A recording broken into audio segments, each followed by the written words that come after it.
आज सकाळी शाळेत जात असताना भीषण अपघातात शिक्षकाचं निधन झाल्याची घटना समोर आली आहे। खामगाववरून पिंपळगाव राजाला दुचाकीवरून जात असताना ही घटना घडली।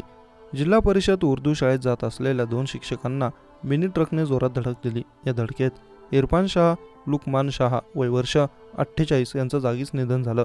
या अपघातात एक शिक्षकाचा जागीच निधन झाल्याची हृदयद्रावक घटना घडली। दरम्यान दुसरं शिक्षक गंभीर जखमी झाले आहेत। या अपघातात गंभीर झालेल्या शिक्षकाचं नाव रुफीउद्दीन शाहउद्दीन असं आहे। जखमी शिक्षकावर खामगाव येथील रुग्णालयात उपचार सुरू आहेत। हे दोघेही शिक्षक पिंपळगाव राजा येथे कार्यरत होते। अपघातानंतर मृतक शिक्षकाच्या नातेवाईकांनी हॉस्पिटलमध्ये मोठी गर्दी केली होती। आज सकाळी शाळेत जाण्यासाठी निघालेले असतानाच ही घटना घडली। हा अपघात इतका भीषण होता की इरफान शाह, लुकमान शाह यांचा जागीच निधन झालं।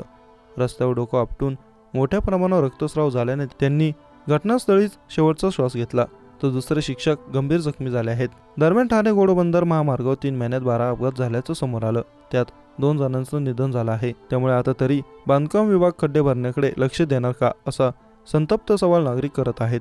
खड्ड्यांमुळे वाहन चालक त्रस्त झाले आहेत। सार्वजनिक बांधकाम विभागाकडून डांबरीकरण करण्यात आलं होतं, परंतु ते काम निकृष्ट दर्जाचं केल्यानं पुन्हा रस्त्यावर जागोजागी खड्डे पडल्याचं दिसून येत आहे।